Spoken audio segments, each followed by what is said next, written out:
Bonsoir, bonjour, ça dépend de votre fuseau horaire.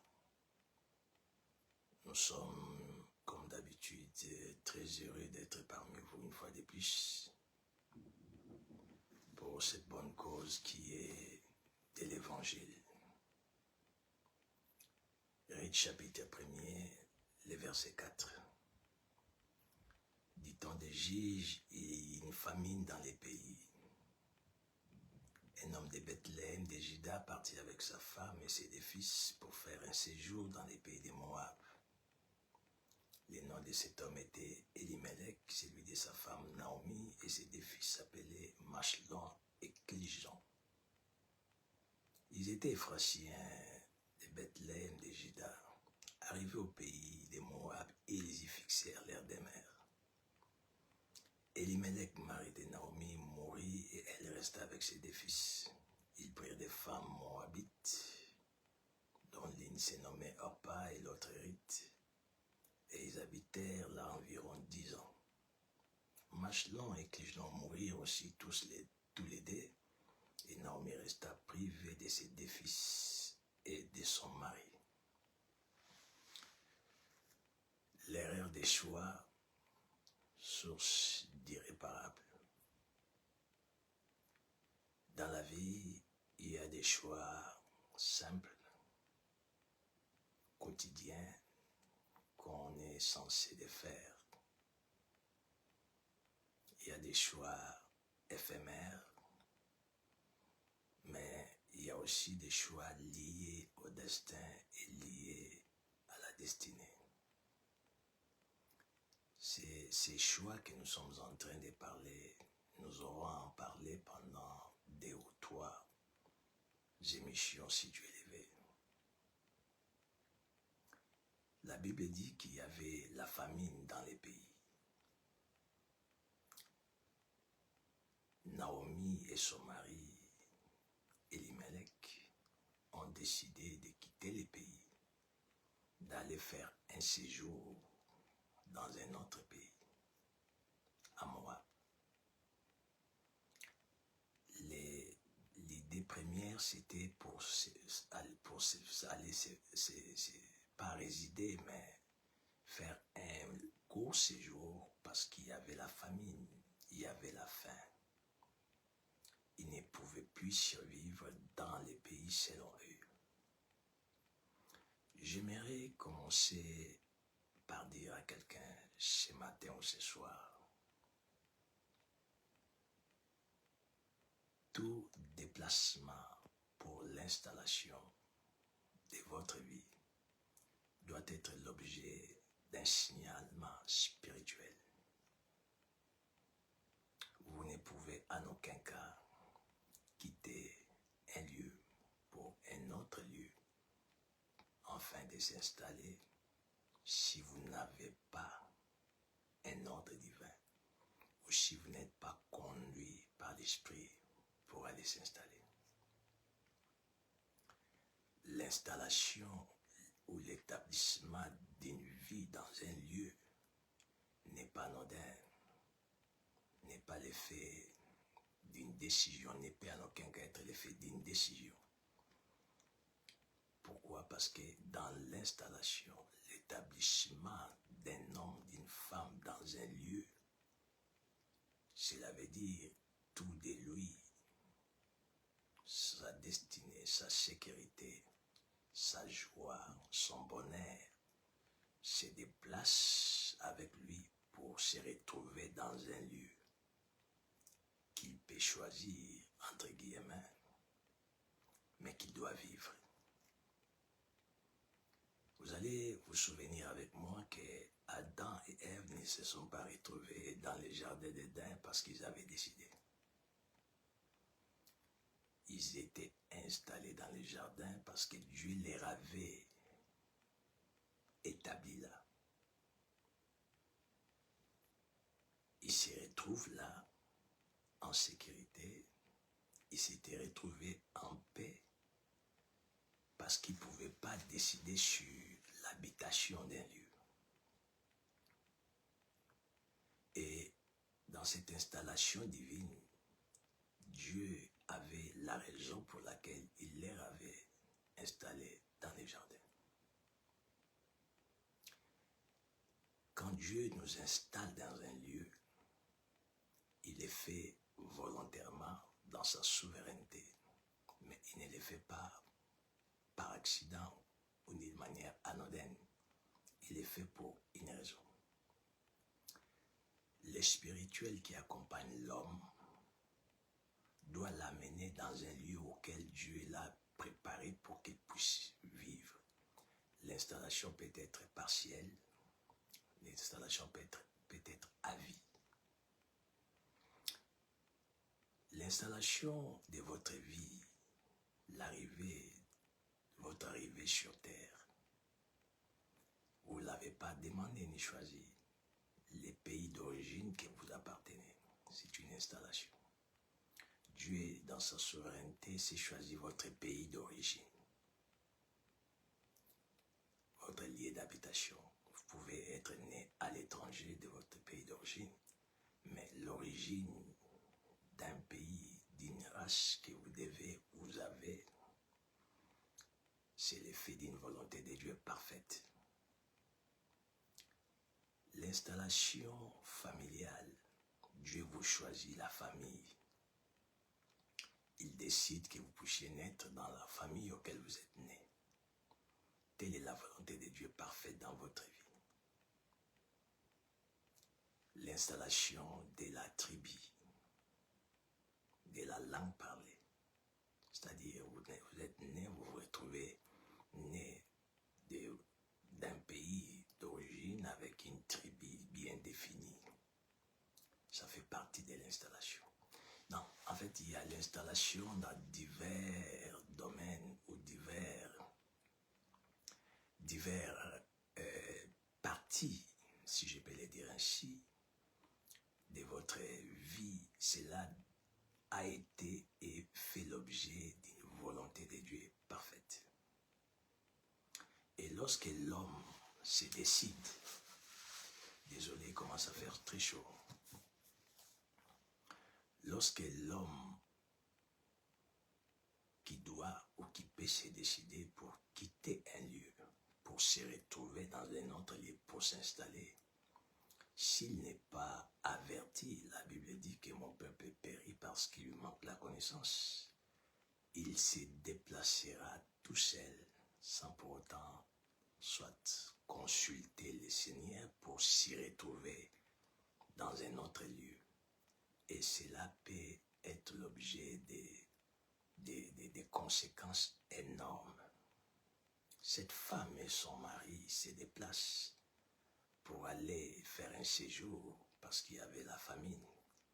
Et je vais dire à quelqu'un, chaque déplacement, chaque exode a toujours été créé par une raison. Il n'y a jamais eu d'exode ou de déplacement sans raison. C'est vrai qu'il y avait la faim, il y avait la famine, mais ces couples devaient se référer à Dieu pour avoir l'aval de Dieu.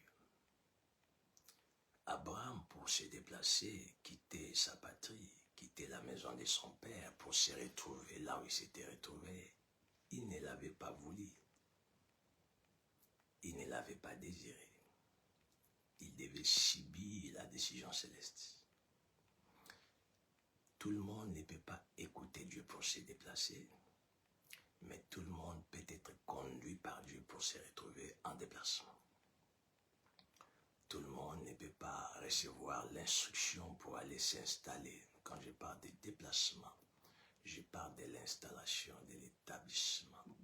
C'est-à-dire, vous quittez un lieu pour aller dans un autre lieu pour y habiter. C'est de ça qu'il s'agit.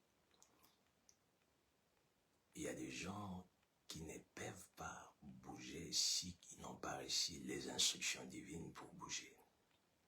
Joseph était en Égypte, il était avec Marie et Jésus à Bethléem, mais l'instruction est venue par l'ange qu'il puisse bouger, quitter Bethléem pour séjourner en Égypte.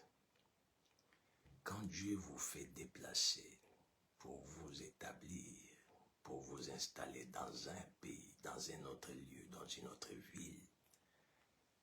Cela n'est pas un fait de hasard et il est fait toujours avec une cause. Pour Joseph, Marie, Jésus, c'était pour une cause sécuritaire. Pour Joseph de Jacob, parce qu'il s'agit de Joseph, Marie, de Marie, père adoptif de Jésus, c'était pour une cause sécuritaire. Mais par contre, pour Joseph, fils de Jacob, c'était pour une cause de la destinée. Il devait se retrouver en Égypte parce que son étoile devait briller là. C'était pour son installation à vie. C'est de là qu'il devait régner. Et Dieu ne lui a pas dit de se déplacer pour se retrouver en Égypte. Mais Dieu a créé des circonstances qui lui ont imposé, qui lui ont amené en Égypte. Il y a des déplacements circonstanciels, c'est-à-dire les ciels créent des circonstances. Vous n'avez pas voulu vous retrouver dans un lieu, vous n'avez pas voulu s'installer dans tel pays, dans telle ville, mais le Saint-Esprit qui est maître des temps et des circonstances, les grands metteurs en scène créent des événements et des circonstances, vous vous retrouvez là-bas. Et c'est ce qui est arrivé avec Joseph. Jésus, ils ont reçu l'instruction. Abraham a reçu l'instruction pour quitter la maison de son père. Mais Elimelech et Naomi n'ont reçu aucune instruction. Ils n'avaient pas aussi été poussés par le Saint-Esprit. Or, les Écritures disent, c'est poussé par le Saint-Esprit que les gens ont agi, ont parlé en son nom. Elimelech, la raison, c'était la famine. C'était une bonne raison de pouvoir aller dans Moab pour chercher de quoi manger. Mais ce n'était pas une raison pour aller s'installer. Parce que dans les lieux de l'installation, se trouve un mystère spirituel qui doit être attaché à votre destinée. Si vous vous retrouvez dans un lieu auquel vous vous installez, il n'y a pas un mystère spirituel.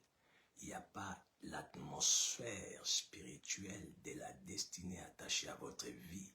Vous allez vous retrouver dans les cas des Moabites, dans les cas d'Abimelech et de Naomi. Ils arrivent là, les maris commencent par mourir. Ils sont allés pour un séjour, mais ils ont changé de décision. J'aimerais dire à quelqu'un, ne te décide pas pour faire un choix sans pour autant être sûr que cette décision a été approuvée par le ciel. Parce que chaque lieu auquel vous arrivez, si elle a été prédestinée ou poussée par le Saint-Esprit, vous serez sous la charge céleste. Et Dieu vous amène dans chaque lieu. S'il doit vous amener, il doit vous pousser à se déplacer pour aller vous installer dans un lieu. Il est fait pour une cause. Il y a des gens que Dieu déplace pour aller s'installer dans une ville, dans un autre pays, juste pour leur formation. Dieu a fait déplacer les bébés Moïse pour l'amener dans la maison des pharaons, pour que ces derniers soient formés. Qu'est-ce qui a fait à ce que la corbeille qui était dans l'eau, qui ne pouvait pas quitter les rivages pour se retrouver au milieu de la mer, mais qui garde la direction pour rester dans les rivages. La corbeille placée par Myriam, la sœur de Moïse, est restée sur les rivages jusqu'à se diriger vers là où s'est baignée la fille des pharaons. Dieu a fait quitter Moïse dans la maison de son père pour l'amener dans la maison des pharaons, pour que ces derniers voient comment s'est passé les mystères des pouvoirs égyptiens des pharaons, pour que ces derniers puissent apprendre comment diriger, pour que ces derniers puissent avoir diverses connaissances. Dieu l'a amené là-bas. Et je vais poser une question à quelqu'un. Là où vous vous retrouvez, vous vous êtes amené seul, comme Naomi et Abimelech, à cause d'une raison qui était la famine. Vous avez peut-être une raison pour se retrouver dans l'endroit auquel vous vous retrouvez. Mais je vous pose une question. Qui vous a amené dans ces lieux? David s'est retrouvé dans la bourse parce que Dieu l'avait amené en bourse. Il s'était délocalisé non par sa volonté, mais c'était la volonté du Père. Le Père l'amène, les demande de quitter la maison pour aller vivre en bourse. Vous allez des fois sous-estimer ou banaliser un déplacement ou un mouvement d'aménagement. Vous pouvez banaliser, vous pouvez les négliger, mais si c'est Dieu qui vous amène, il y a des raisons. Et je vais dire à quelqu'un, quand Dieu vous déplace pour vous amener dans un lieu, il faut commencer par aimer les lieux. Les lieux que Dieu a amené Joseph en Égypte, Joseph ne désirait pas ces lieux. Parce qu'il était habitué à vivre avec son père, bénéficier de son affection, être à côté de ses frères, il était habitué à ça. Il se retrouve dans un lieu imposé par le ciel. Dans ce lit, il était isolé. Il se retrouve dans un lieu auquel il était solitaire, dans un lieu non familier, dans un lieu inhabituel, dans un lieu où il était inconnu des gens. Je dis à quelqu'un ce matin, ce soir, ne pensez pas que quand Dieu vous fait quitter un lieu pour vous amener dans un autre, vous devez vous retrouver automatiquement ou confortable de suite. Non. Dieu peut vous faire quitter un lieu pour vous amener dans un lieu. Au lieu que les roses commencent, au lieu que la joie débute, au lieu que vous puissiez vivre la paix, l'élévation, le succès, mais Dieu vous amène là et commence par vous faire aimer des Potiphar, après vous amener en prison. N'arrivez pas à faire des conclusions sur un lieu parce que vous voyez la prison. N'arrivez pas à faire la conclusion sur un lieu parce que vous vous retrouvez en face des l'ours et des lions. David s'est retrouvé en bourse. Là, il devait affaire au lion. Il devait avoir affaire au lion et à l'ours. Il devait avoir affaire aux reptiles. Quotidiennement, il devait être éveillé pour protéger les brebis, les paix des brebis qu'ils avaient. C'est-à-dire un lieu de formation, mais il n'était pas confortable à 90%. Un lieu auquel il devait être en mouvement éveillé. Il ne dormait pas assez pour voir qu'est-ce qui pouvait venir pour déranger les brebis. Attention avec des conclusions précoces sur les lieux où Dieu vous amène. Attention avec des conclusions précoces sur la personne que Dieu vous envoie. Attention avec des conclusions précipitées sur un lieu, une personne que Dieu vous connecte. Si et seulement si vous vous retrouvez là-bas, Dieu vous a envoyé, laissez-vous faire, laissez-vous être conduit, laissez-vous subir la volonté de Dieu pour vous dans ces lieux. Et Joseph se retrouve dans ces lieux en Égypte. J'imagine, j'ai pu essayer de commenter, Joseph pensait chaque jour à sa famille. Joseph avait senti un vide émotionnel. Dieu peut vous amener dans les lieux auxquels vous problème d'émotion. Dieu peut vous amener dans un lieu auquel vous commencez à vivre une crise mentale. Dieu peut vous amener dans un lieu auquel vous vous sentez inconfortable. Ne bougez pas de là. Restez là jusqu'à ce qu'il vous fera quitter de là. S'il vous amène là pour la vie, acceptez cette condition d'être tenté par la femme de Potiphar. Acceptez cette humiliation de se retrouver en prison, sali de réputation.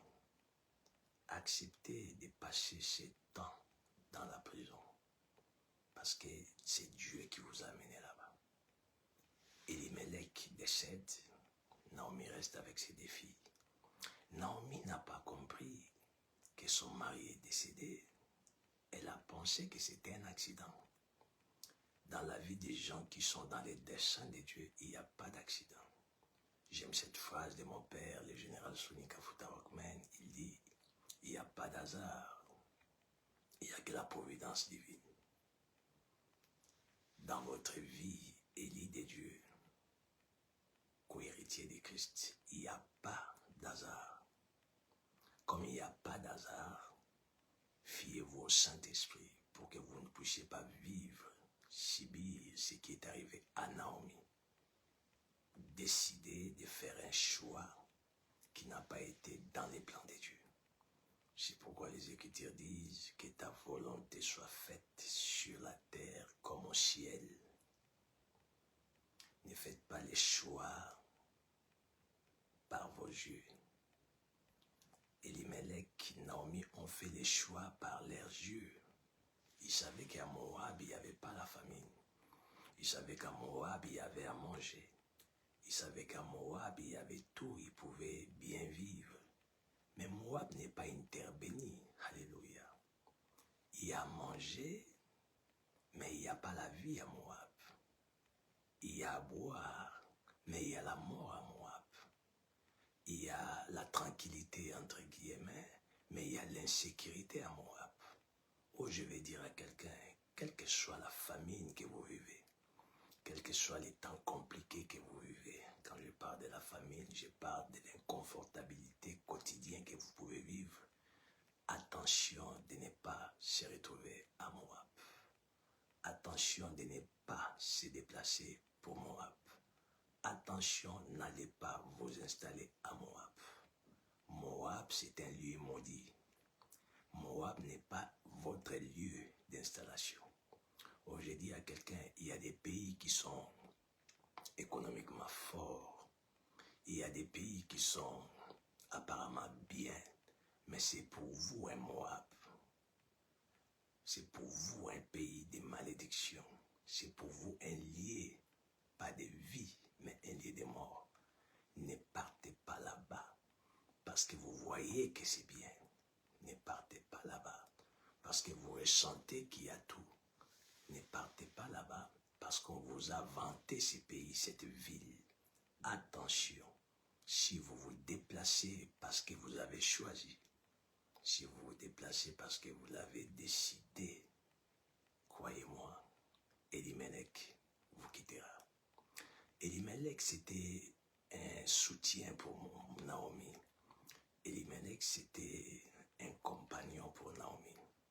Elimelech, c'était la joie de Naomi. Elimelech, c'était la paix de Naomi. Naomi était heureuse dans la vie à cause de son mari Elimelech. C'est cet homme qui a fait de Naomi mère de ses deux enfants. Et Naomi commence par perdre son soutien. Oh, j'ai dit à quelqu'un, si vous vous retrouvez dans un lieu que Dieu ne vous a pas envoyé, la première des choses, vous commencerez par perdre les grands soutiens que vous avez. Si vous vous retrouvez dans un lieu maudit, quand je parle maudit, un lieu auquel Dieu ne vous a pas demandé de se retrouver, un lieu où il n'y a pas de vie, il y a la mort. Si vous vous retrouvez là-bas, la seconde chose, c'est la paix qui va vous quitter. Vous mangerez bien, mais vous n'aurez pas de paix. Naomi mangeait, mais elle plairait Elimelech tous les jours. Naomi mangeait, mais elle avait des inquiétudes tous les jours. parce que son mari était parti. Dieu ne veut pas que vous puissiez perdre votre mari. Quand je parle de mari, je ne parle pas de mari. Quand je parle de mari, je parle de votre soutien. Je parle de votre bonheur. Je parle de votre paix. Je parle de votre joie. Je parle de votre sécurité. Je parle de votre avenir. Attention, n'allez pas vous installer à Moab. Que le Seigneur vous bénisse. À la prochaine.